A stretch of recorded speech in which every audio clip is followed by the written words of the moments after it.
Hello mga kabusing! Welcome back to my vlog! So for today's video nga mga kabusing, naglabas na nga ng official photos, headshot nga mga kabusing ang Man of the World 2025 candidates mga kabusing, na kung saan sa 27 candidates, meron talagang nag-stand out when it comes sa kanilang photos, headshot mga kabosing. So, narito yung aking mga napipisil talaga na 12 nag-stand out talaga when it comes sa kanilang photos mga kabosing at yung kanilang pag-execute ng kanilang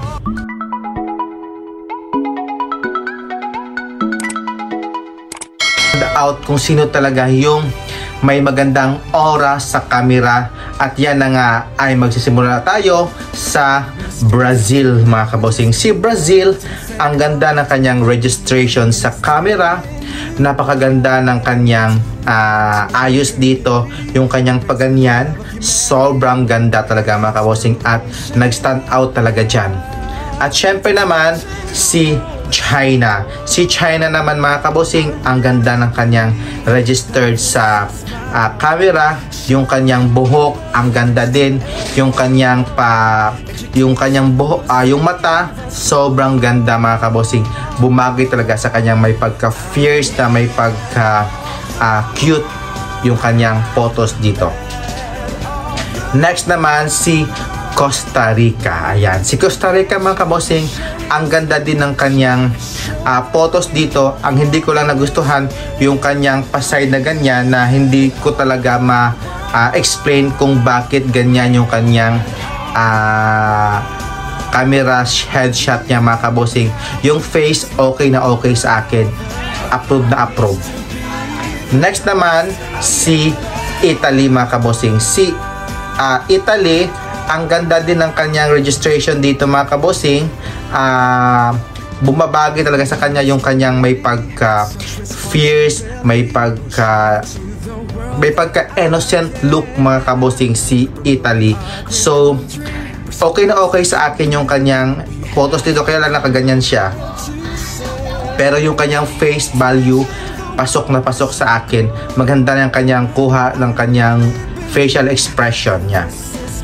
Next naman si Malaysia. Ayan si Malaysia mga kabosing, grabe, sobrang solid talaga yung kanyang photos dito. Ang ganda ng kanyang ganyan mga kabosing, oh. Bagay na bagay sa kanya yung kanyang photos dito, yung buhok niya, yung kanyang lips, sobrang ganda talaga mga kabosing. Overall talaga, pasok na pasok sa akin itong si Malaysia. Sobrang demure, ganda ng kanyang pinakitang galawan dito sa headshot niya, yung camera angle niya, good shot sa akin. Next din si Mexico. Ayan mga kabosing, si Mexico, grabe, sobrang cute, napaka-charming ng kanyang smile, yung mata niya nangungusap, yung buhok niya, ang ganda talaga mga kabosing. So, malay natin siya yung mag-winner dito sa headshot photos ng Man of the World. We cannot know mga kabosing, but for me, isa sa mga nag-stand out dito si Mexico. Next naman si Myanmar. Ayan, si Myanmar mga kabosing, every week talaga nag-upgrade talaga itong si Myanmar, kaya nakitaan ko talaga siya ng potential dito sa kanyang headshot. Yung kanyang buhok lang, hindi ko lang masyadong nagustuhan, pero yung kanyang facial expression niya, okay na okay sa akin at sobra talaga niyang lakas sa social media itong si Myanmar. Kaya good job kay Myanmar. Malay natin makapasok sa semi-finalist. Next naman si Nepal. Si Nepal mga kabosing, gumaganda talaga yung aura ni Nepal dito. Yung buhok niya ang ganda, yung kanyang registration sa camera, bumabagay talaga sa kanya at binibigyan niya talaga ng importansya yung kanyang headshot dito. Hindi naman masyadong ka-strong yung kanyang headshot dito, but makikita mo talaga sa kanyang face na ang ganda ng kanyang mata dito, yung kanyang lips, bumabagay talaga sa kanya mga kabosing. Next naman si Panama. Ayan, si Panama mga kabossing, sobrang ganda ng kanyang face dito. Wala akong masabi. Yung kanyang pagano nito na hands niya dito, approve na approve din sa akin. At yung kanyang lips, sobrang ganda. Yung may pagka something side view, okay na okay sa akin yung kanyang galawan mga kabossing sa kanyang headshot dito. Basta keep in going na lang sa kanya sa finals this May 31. Malay natin makakapasok to sa semi-finalist or mag-penetrate sa hanggang dulo. Let's see mga kabossing. Next naman, si Spain. Ayan, si Spain mga kabossing, grabe. Wala ako masabi sa batang ito kay Spain. Ang ganda ng buhok niya, yung may pagka-blondiness, yung kanyang mata, sobrang ganda. Yung kanyang moves na like this, wow, grabe mga kabossing. Sobrang ganda, solid na solid talaga yung kanyang pinakita dito sa headshot. Yung camera angles niya, okay na okay sa akin. Pumapasok talaga at lumalaban talaga itong si Spain. Next naman, si Taiwan. Si Taiwan, saktong-sakto lang yung kanyang galawan dito. Walang halong pagpo-posing. Tayo lang kung tayo. Yung nagusto ko lang sa kanya is yung kanyang buhok, yung kanyang mata, okay na okay sa akin. Yung buhok niya, okay din. Yung lips niya, bumabagay naman talaga sa kanya yung kanyang posing dito. Next naman, si Thailand. Yan. Si Thailand, my favorite talaga mga kabossing na manalo dito sa Man of the World 2025. Okay na okay sa akin yung pose. Wala lang pinagbago yung kanyang facial expression when it comes sa arrival. Kahit nga sa photos niya doon sa press conference, sa sashing ceremonies, ganun talaga yung kanyang aura talaga mga kabossing. But for the men nga mga kabossing, sobrang ganda talaga ng mukha ng Thailand nito mga kabossing. Ganda ng lips niya, ganda ng mata, ganda talaga ng katawan din niya. Yung kanyang buhok, bumabagay naman talaga sa kanya at napaka-cute talaga tingnan ni Thailand. At hindi mo talaga ito ma-i-chapwera at pwede mo talaga siyang ilagay sa top 5 mga kabossing. Ito talaga si Thailand, pang top 5 material talaga when it comes sa lumalaban talaga itong si Thailand. At sana ngayon may uwi na ng Thailand ang kanilang Man of the World 2025.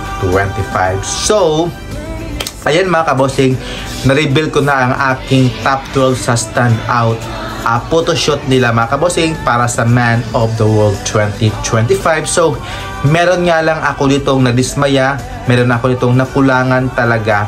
Like si Philippines mga kabossing, hindi ko talaga siyang nakitaan ng winning glow sa standout nito.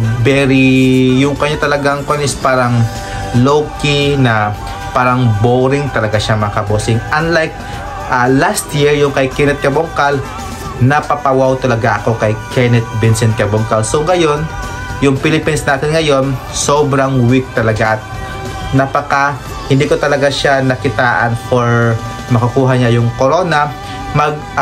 Sa semifinalist, papasok naman siya mga kabossing, pero I cannot know if makakapenetrate siya sa top 10 or top 5 mga kabossing, kasi sa totoo lang talaga, napaka-boring talaga ng personality niya, yung kanyang face, sobrang boring talaga at wala talaga akong nagustuhan kay Philippines. At syempre naman, yung kay Puerto Rico, nakulangan din ako sa kanya, although na malakas naman talaga si Puerto Rico, pero nakulangan talaga ako sa kanyang headshot dito.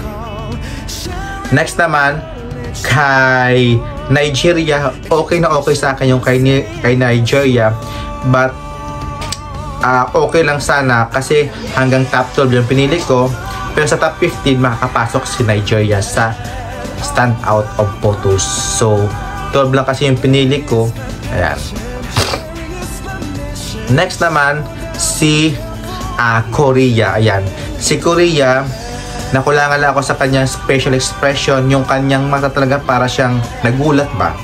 Nagulat si Korea. So okay sana yung kanyang headshot dito. yung mata lang talaga yung kanyang nagkulang sa kanya at parang lumaki yung kanyang mata. Yan talaga yung nagpasira sa kanya sa headshot niya.